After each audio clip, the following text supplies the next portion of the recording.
Asterisk. When the Galactic Accord heard Earth had been destroyed, they expected desperate survivors. What they got instead, smiled too much, asked too many questions, and kept standing too close to the doors. Asterisk. The grand atrium of the Accord Citadel shimmered in polished crystal and low-gravity elegance. Alien dignitaries floated in tranquil silence, 1,000 species unified under a ceiling of refracted starlight. Today, they welcomed a tragedy, the final remnants of a fallen planet. Primitive world, wasn't it? Whispered High Chancellor Dresnik, a wide-eyed bioluminescent Zithri whose fronds twitched with disdain. Carbon-based. Too emotional. Poorly adapted. It's a miracle they lasted this long. Ambassador Kell, a silicate-throated Sarthan, clicked in agreement. Tragic, yes, but fascinating, like watching a fire consume an antique.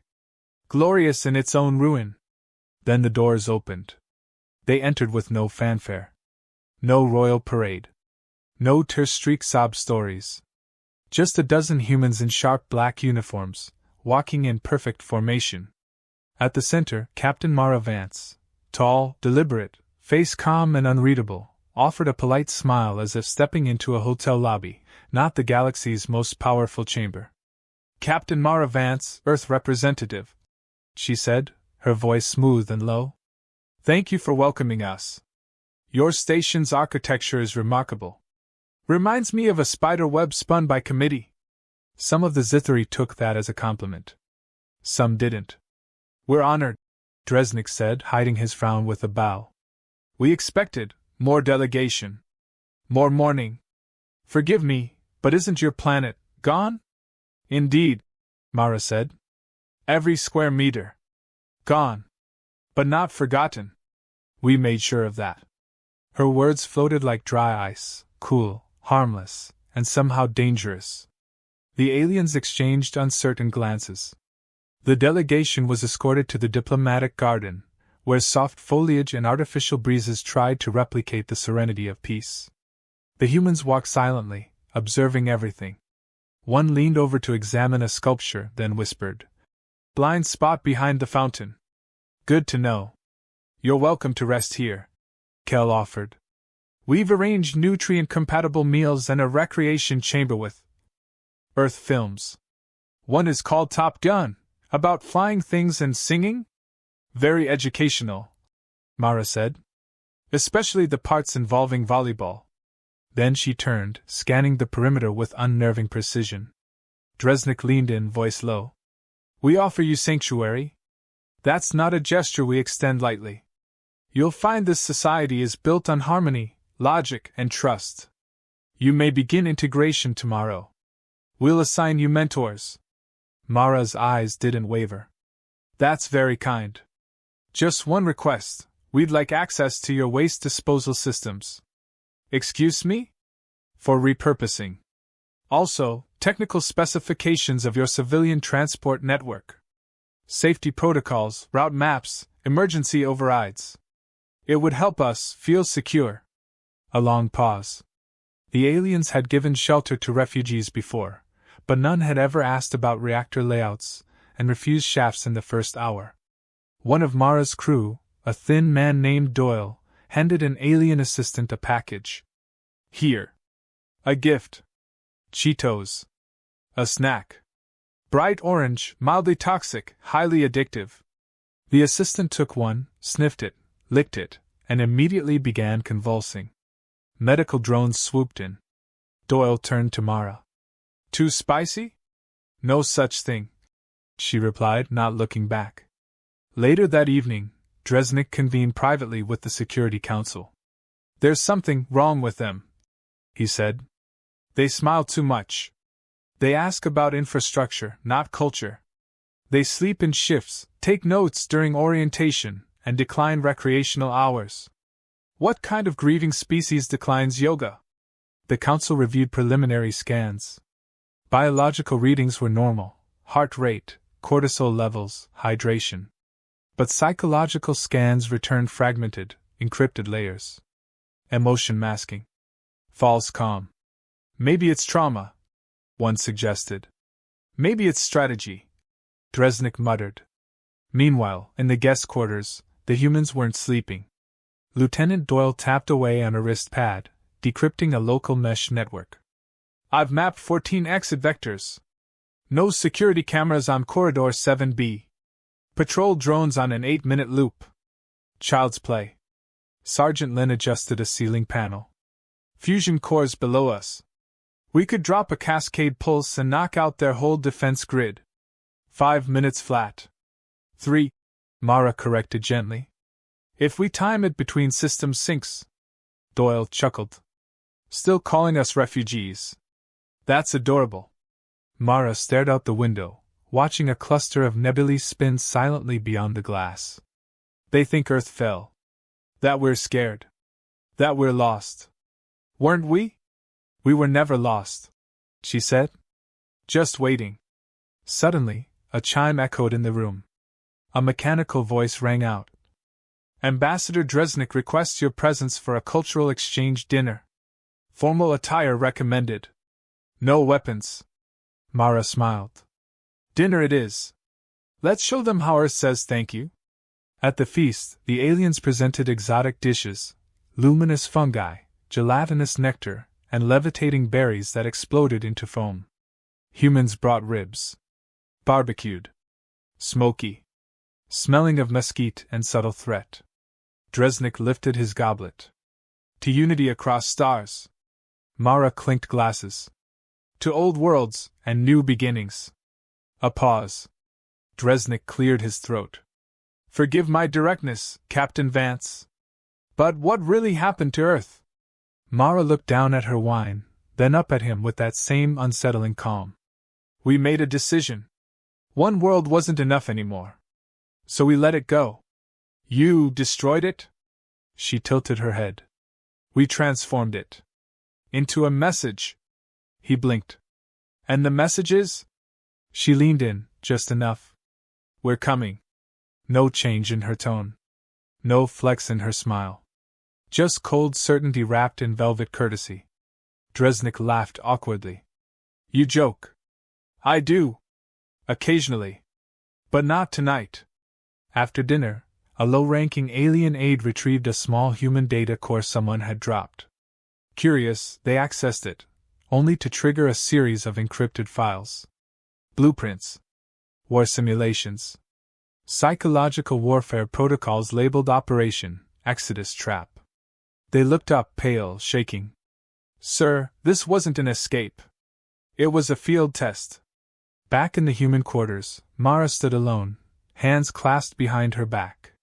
She stared at the stars, then closed her eyes. They expected refugees.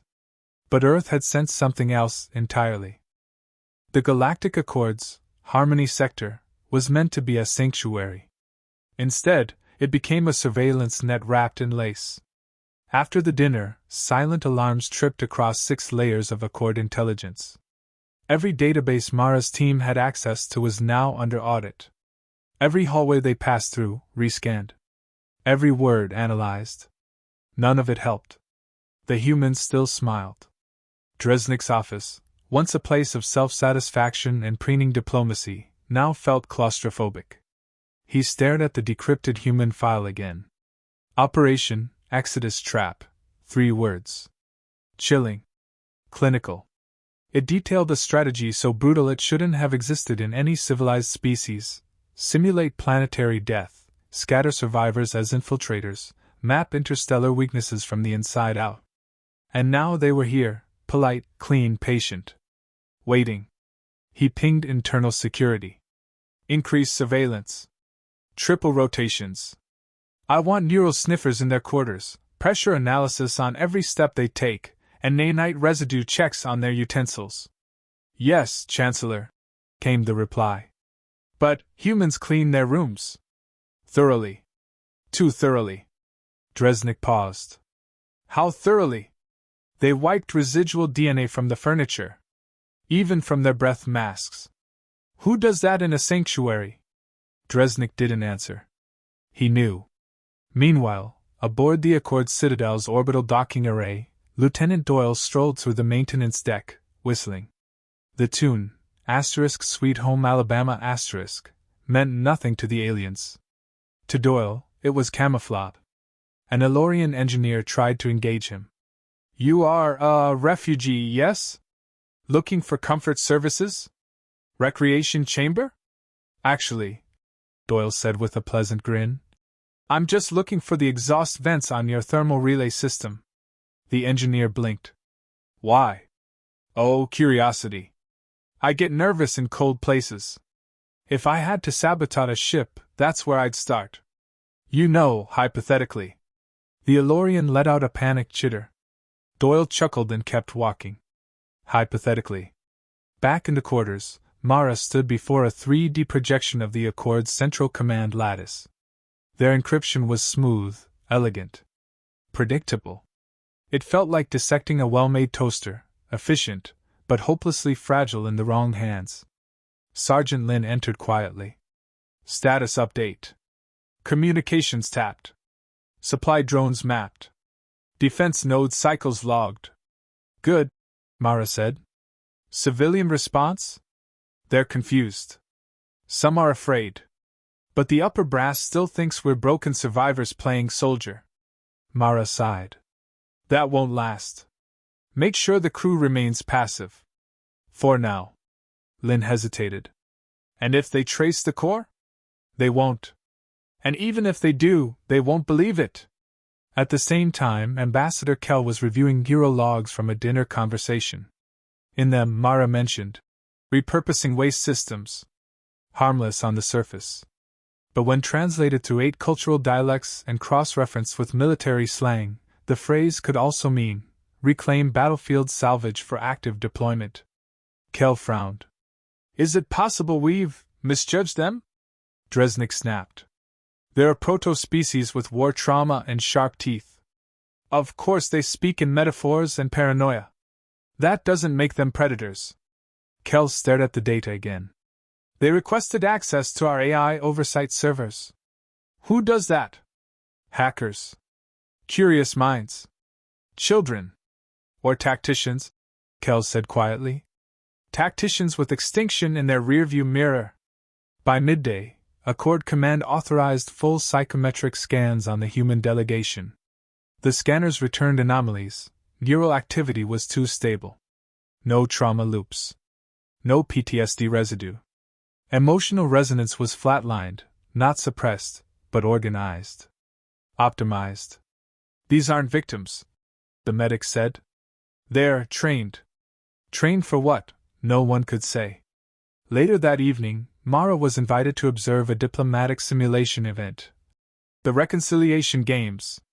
It was part theater, part philosophy, and mostly condescension. Mara sat cross-legged on a floating panel while 2 alien actors mimed a conflict over planetary resources, resolving it with interpretive dance and shared fruit. A Exelon turned to her. Do you see? The lesson is cooperation. Mara nodded. Yes. Very enlightening. What would humans have done? She smiled. We'd have built a fake fruit stand, poisoned the supply, monitored their communication patterns, exploited internal mistrust, and then walked away with the planet while they argued about which dance move meant surrender. The Exelon blinked. You're joking? Of course, Mara said, eyes still smiling. Humans love jokes. Somewhere across the station, a junior technician made a mistake. Trying to trace a phantom signal from the humans' quarters, he stumbled into a subroutine labeled SleepNet, contingency. He opened it. The Citadel's lights flickered. 3 auxiliary reactors spun up. Emergency beacons in 3 sectors lit green. But nothing exploded. Nothing broke. The system simply reset, back to normal. The message left behind on the screen was brief. Nice try. In the private suite, Mara reviewed the chain of alerts. She sipped her tea, chamomile, earthgrown, laced with mild neurochomers, and turned to Doyle. They're starting to itch. He shrugged. Expected. But they still think we're improvising. That's the advantage of being underestimated, she replied. It buys you time. And space. Until the exit door locks behind them. That night, Dresnik faced the council. We must consider the possibility, he said. That these humans are not survivors. They're scouts. Advance agents. Possibly more. But why? One elder hissed. They have nothing. No homeworld. No allies. Exactly, Dresnik said. They have nothing left to lose. Silence fell. Heavy. Absolute.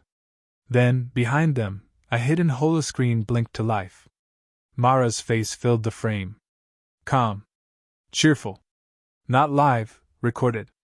To our gracious hosts, she said, we thank you for the warm welcome, the rich culture, and your fascinating vulnerability. This message is set to play the moment you access subroutine Gamma 7, which, based on your curiosity, you just did. Congratulations. She leaned closer. This is a courtesy call. You're not our enemies. Yet. But if you ever decide we're a threat, you should know, we already decided you were a test. And we passed. The screen went black. And somewhere deep within the Accord Citadel, hidden from even its architects, a single human line of code completed its loop. Target acquisition complete. For 12 hours, the Citadel's operations core ran silent diagnostics. No faults, no breaches. Just unease, a growing shadow in the system no protocol could isolate. Then, all at once, the security AI blinked. The central defense grid reported friendly status. But none of the access codes had been issued by the Accord. They came from inside the refugee docking zone. Above the Citadel, in high orbit, a ship powered on, quietly. It had arrived as a refugee freighter, Harbinger 12, registration falsified to match Earth's destroyed colonial registry. But beneath its dented hull, it was something else entirely. Hull plates slid away. Signal jammers activated. Stealth mesh unfolded like a rising tide. What once looked like a ship of exiles now revealed a Terran recon cruiser, cloaked, angular, built for surgical warfare. Its pilot, Commander Reyes, tapped into the secure human network. Mara. Fleets awake. Protocols unlocked. Countdown initiated. On the Citadel floor, Mara stood alone in the viewing gallery, eyes on the stars, hands behind her back. She hadn't moved in 10 minutes. Lieutenant Doyle entered, quiet as always. It's time. Mara didn't turn. Reaction? Confused. Mostly scared. Accord Command still thinks this is psychological leverage. Dresnik's panicking under his smile. They always do, Mara said. Right before clarity. Doyle stepped beside her, watching a merchant barge drift below. We ever gonna tell them what really happened to Earth? Mara exhaled. What's the point? They wouldn't believe it. We destroyed our own homes so they'd look away. So they'd let us in. That's the game. Doyle nodded. And now? No, she said. We show them what we've been building in the dark. Chancellor Dresnik faced his advisory board, voice sharp but hands trembling. We've confirmed at least 6 human refugee ships in critical locations. All have systems we can't decrypt. All are now active. Kells swallowed hard. So what do? We respond. With restraint. Controlled action. Meaning? Containment, Dresnik said. Jammers. Drone escorts. Subtle redirection of power nodes. Keep them boxed in quietly. No one spoke the word attack. Not yet. Across the corridor, 2 human children, real, maybe 10 or 11, were teaching alien hatchlings how to play rock, paper, scissors.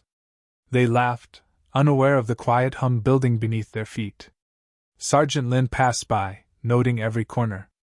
A Zithari elder approached her, cautious. You're not soldiers, are you? Lin smiled. Of course not. Soldiers wear uniforms. Then she kept walking.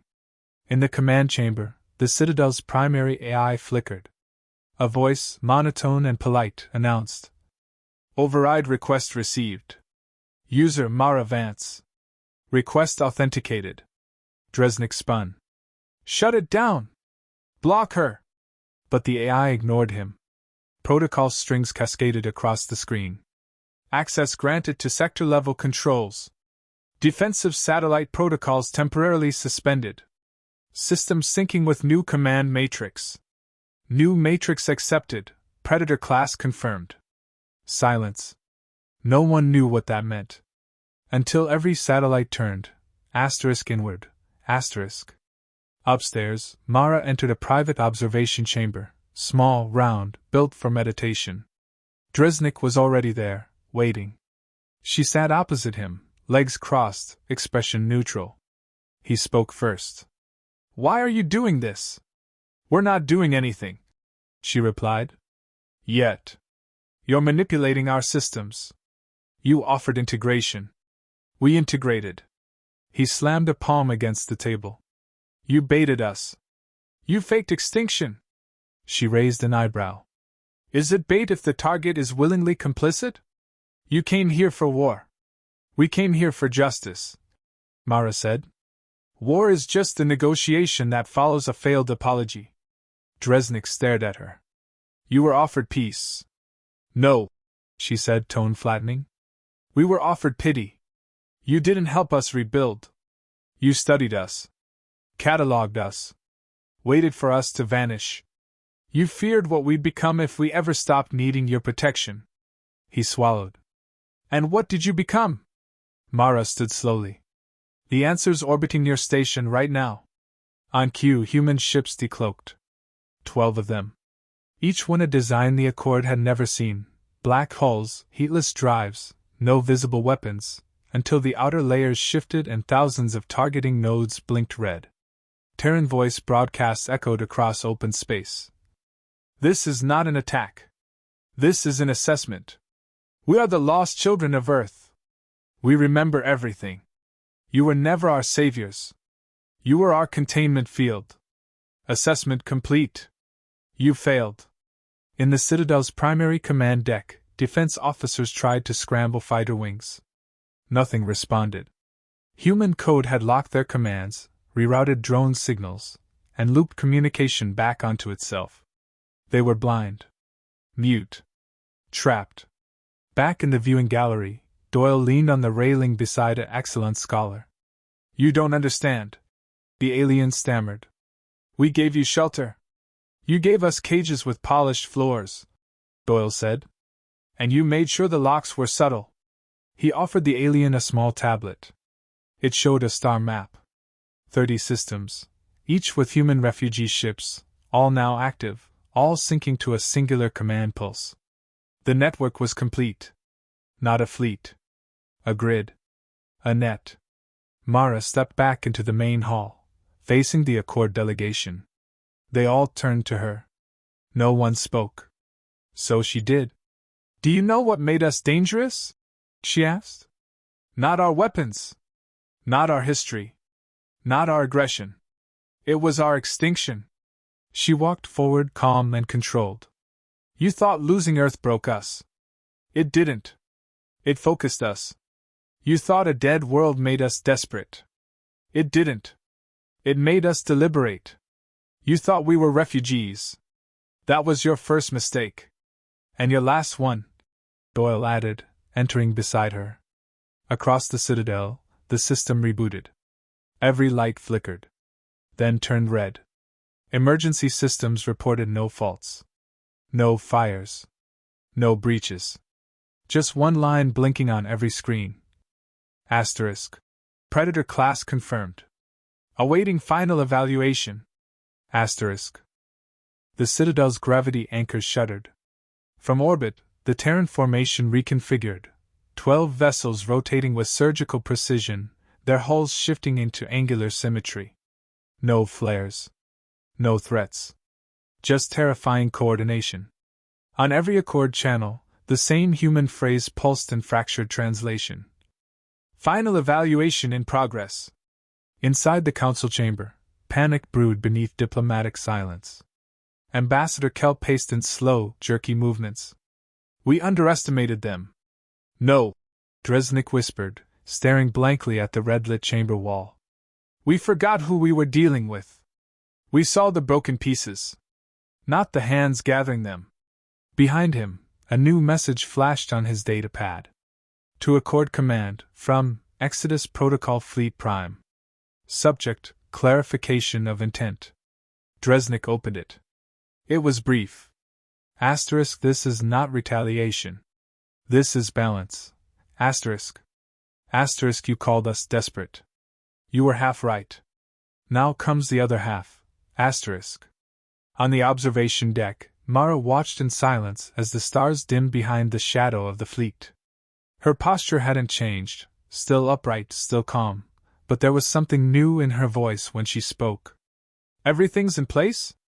Doyle stepped beside her. All 32 sectors reporting synced. Planetary networks in 12 major systems intercepted. Civilian populations remain untouched. Collateral? Zero. Just confusion, fear, and a lot of broadcast apologies. Good, Mara said. We're not monsters. We just know how to wear their reflection. He watched her for a moment, hesitant.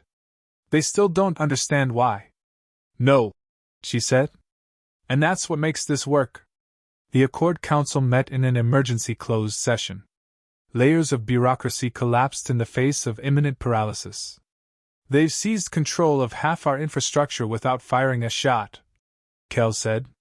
They were never after territory, another added. This is psychological warfare on a galactic scale. Dresnik stood slowly, rubbing the bridge of his nose. She told me once, he said, that war wasn't destruction. It was an audit. Heads turned. We passed laws to observe them, study them. We labeled them erratic, dangerous, unstable. Now? Kell asked. Now we know what stability looks like when it bleeds. Aboard Harbinger 12, Commander Reyes received the command burst, asterisk. Evaluation complete. Begin broadcast. Asterisk.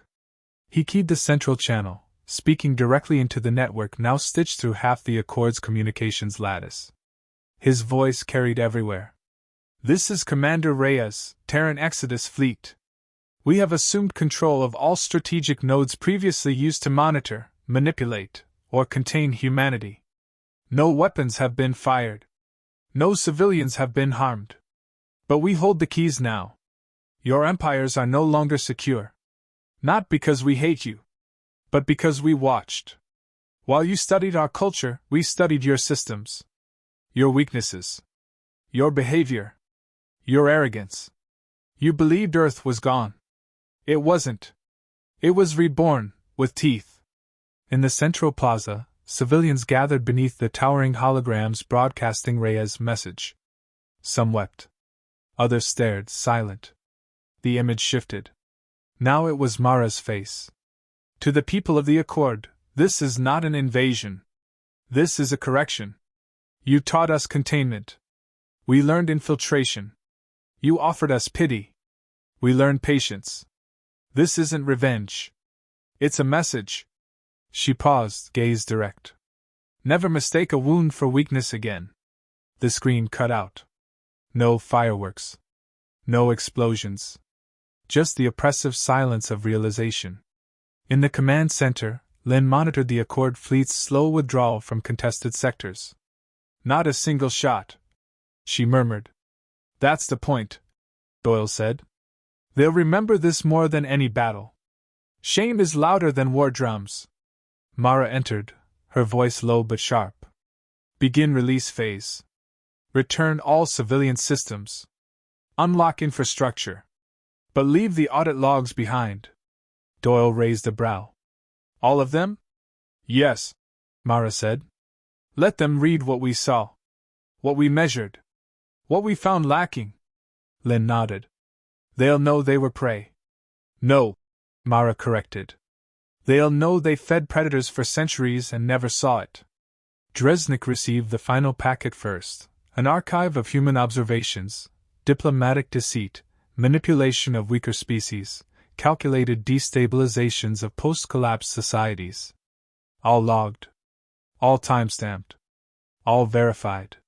Humanity had watched. And waited. He sat in silence, absorbing page after page of cold, clinical notes. Every crime he quietly justified. Every act the Accord labeled. Necessary diplomacy. All of it catalogued in calm, surgical language. The final page was simple. Conclusion asterisk. Subject: civilization values order over justice, stability over truth, and hierarchy over empathy. Asterisk: not an enemy. A threat. Not for what they've done, but for what they deny doing. Asterisk. Asterisk: recommend soft neutralization via system infiltration and operational disablement. Status: complete. Asterisk. Dresnik leaned back in his chair, breathing through clenched teeth. We weren't attacked, he whispered. We were diagnosed. Hours later, the Terran ships vanished. No warp signatures. No fanfare. Just absence. Across Accord systems, power returned. Borders stabilized. But nothing felt the same. Everyone had seen it, the way the fleet hovered without firing, the way humans smiled while reprogramming defensive systems, the way they walked through the halls like they'd already won. Because they had. In a quiet chamber on the edge of the citadel, an Exelon child stared up at a mural of the galaxy. His teacher knelt beside him. What are you looking for? The humans, the child said. Will they come back? The teacher hesitated. I don't know. Were they bad? The teacher looked away. They were necessary. On board a Terran command vessel, Mara watched Earth's last transmission again. Not the explosion. Not the demolition. The moment before, her mother waving through the static, face calm. We'll see you out there, baby. The message had ended. Don't blink. Mara didn't. She stood, adjusted her collar, and addressed the crew. We're not conquerors. We're reminders. Reminders of what? Doyle asked. Mara looked out at the stars. That the apex predator never howls. It waits.